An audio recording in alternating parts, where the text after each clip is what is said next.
this video is solely for documentation purposes. And I don't know if anybody will ever see this other than me. But I just feel like I have to make it before I go tomorrow because I just feel like I have this strong feeling like this trip is life changing or spiritual or something. I don't know. I mean, I think I know, but I don't know. Like I told my cousin today, I almost feel like I got a personal escort from the ancestors. Like they came here to Atlanta to come and get me and take me home to Portland for some reason. And I guess I'll figure that out in a couple of days. Although this journey to my Maroon heritage starts in Atlanta, Georgia, it really began about 36 years ago in Kingston, Jamaica. That is where I was born and grew up until the age of 9. Since then, I've been living all over the United States. I still have a lot of familial and kinship ties back home. I used to go home at least once or twice a year, but honestly, this is my first trip home in about 4 years. If I was ever weary at the beginning of this journey, this life-size papier-mâché sculpture of arguably one of the greatest Maroon leaders and the only female national heroine, Nanny of the Maroons, was a good sign that I was on the right path. On this journey, I've asked my closest cousin Gavin, also known as Dutty Bootman, to accompany me to the parish of Portland. In the morning, we set out for a 3 to 4 hour journey from Kingston to Boston Bay.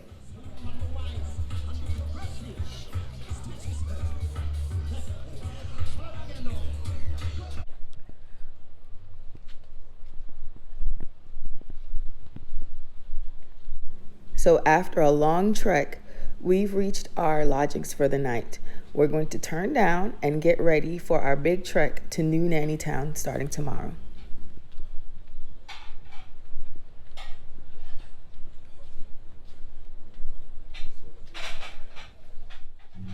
Maroons are the descendants of enslaved Africans who ran away and formed independent communities in the rugged interior mountains of Jamaica. Some of the first documented Maroon settlements occurred after the British invasion of the island in 1655. The Spanish slave owners freed their enslaved persons, and they formed communities with the indigenous Taino, also known as Arawak peoples. We are going to meet up with Maurice Lee, who owns and operates Carmanti Experience Tours. He's going to relay some important oral tradition about Queen Nanny and the legacy she left at Pumpkin Hill. With the ancestors. And what them said to her is that, she for hold on a little bit, because she them have a help. In that morning, she wake up, she find 3 pumpkin seeds in her pocket. Them 3 pumpkin seeds may be there already, but in the timing, it was time for it. The guidance, yeah. You know what I mean? And she went and she planted those 3 pumpkin seeds. Everybody see the queen and go out in the fields and plant 3 pumpkin seeds. Everybody will just run to feed them like a hut. And whatever seeds they would have saved, they would have come out from start plant. It helped them to endure the battle, them have food in quick succession and things, and could able to fight. You know what I mean? To have all of them land, we all look on with the eyes. Owned by us Maroons, sovereign lands. For me it represents, that faith, that hope, that tomorrow. Maroons were known to be brave warriors, great herbalists, and powerful spiritualists.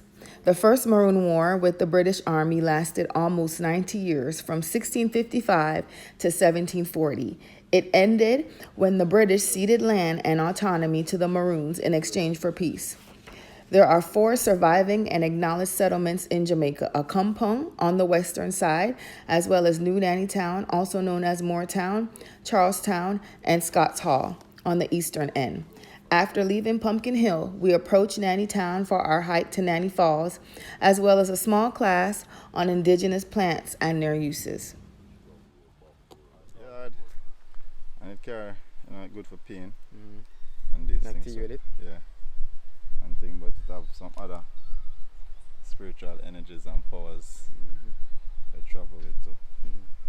My grandmother and sweep our yard with nothing else but this. Broomweed. This is fence stick. Or rose stick. Because anyway, necklaces and stuff. This plant is called Job's Tears. It's commonly used as adornment in necklaces.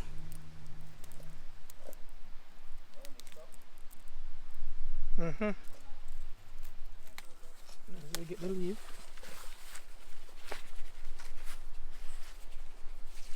I'm like, now no smell. Nothing. It's kind of green. That's a green smell, you know, a bush. You rub the leaf until it gets soapy. Soap leaf bush? No, that's it's not going just rot by itself, because it's sweet insect to feed on it. This plant ends up becoming one of my favorites. It's called sour barge, and it's used for hydration in the bush if there's no water source. Yeah, fire. Huge. Because right now, I could have told us that I want to visit you, maybe I would know. Young. This. It's kind of young for years now, still now. Now I never Think took what under if them you here, you know. long That time we I since tell I people size say up. this young. Yeah. But 45 years past. yeah, we still have the same. Yeah, but we'll show you one again. Yeah, water I think. Yeah, water back in our people, huh? We're going to go around for a couple of the next thing. We're almost at the end of our hike to Nanny Falls. As you can tell, I've worn the wrong shoes, but I've made it.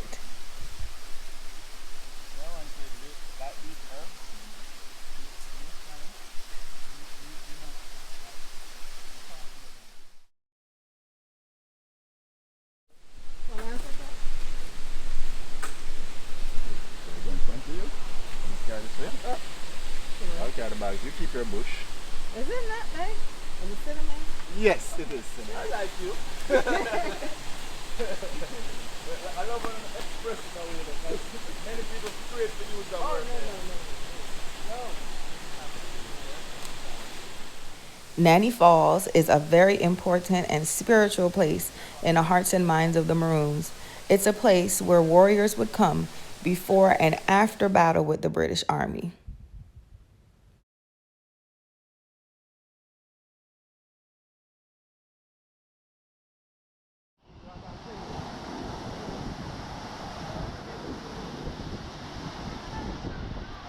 There's something important I have to tell you about Nanny Falls that no one mentions. It is absolutely frigid. It's located in the Blue Mountains in a place called Seaman's Valley. If there's ever a time in your life that you're going to feel hypothermic, this is it.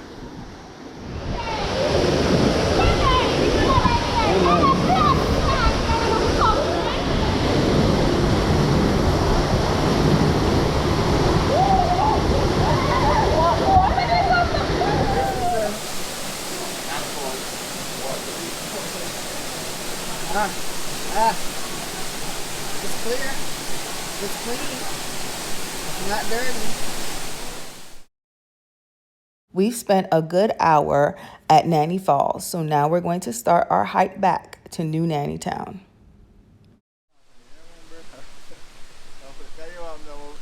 I realize black people don't have enough children. What? That you say? Black people have plenty children, brother. I feel like our grandparents and used to have children, like, Yeah, well.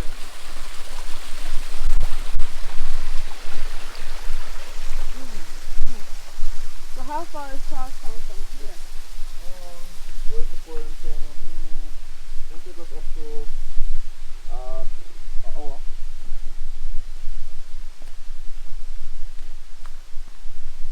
Depending on how the cabin drive. Yeah, but we always get tricked in believing, you know, and we never realize that the woman and the portal between the physical and the spiritual. Depending on your attire and your own personal physical endurance, this hike can take anywhere from 30 minutes to 1 hour. On the way back, Maurice gives me more information on oral tradition, as well as he's going to show me the grave sites of two of the most important leaders in New Nanny Town history, Colonel C.L.G. Harris, as well as the incomparable Nanny of the Maroons. Yeah, I remember we went and interviewed him for sure,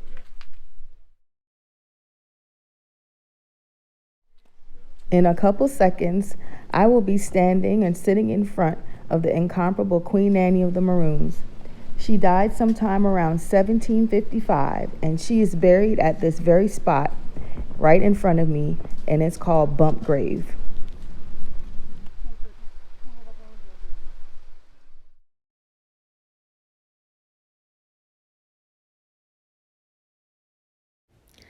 After spending a good amount of the day in New Nanny Town and Nanny Falls, we're headed over to our second Maroon settlement, which is Charlestown.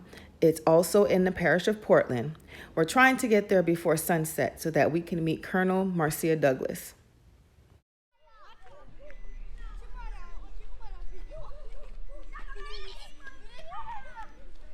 As you can tell, we made it to our second Maroon community before nightfall, and this one is special to me. This is Charlestown. This is where my paternal grandfather was born about 111 years ago in 1908.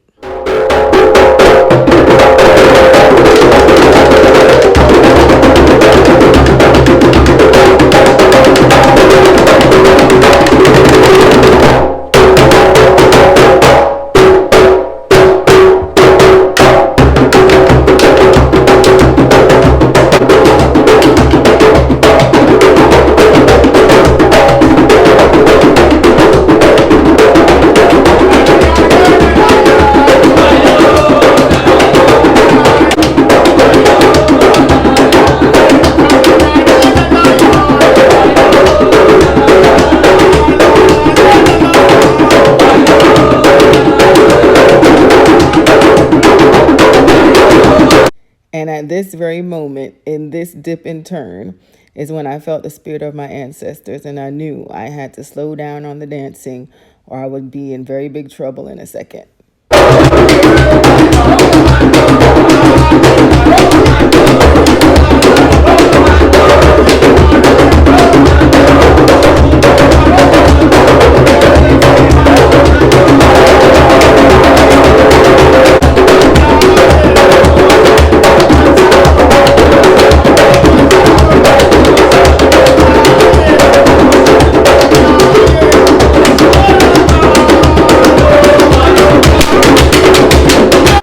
For the sake of brevity, I had to do a lot of editing to this video. As you can see, the dancing went on for quite some time. As you can see, we made it to Charlestown before nightfall and left well after the crickets got out. I spent the whole next day at our lodgings in Boston Bay, just recovering and reflecting on all that had happened the day previous, all the conversations that I had, all the people that I'd met, especially with the Colonel in Charlestown. She had some great messages from my ancestors. There was a lot of work that I needed to do, and some of that required me to come back home, and I was looking forward to it.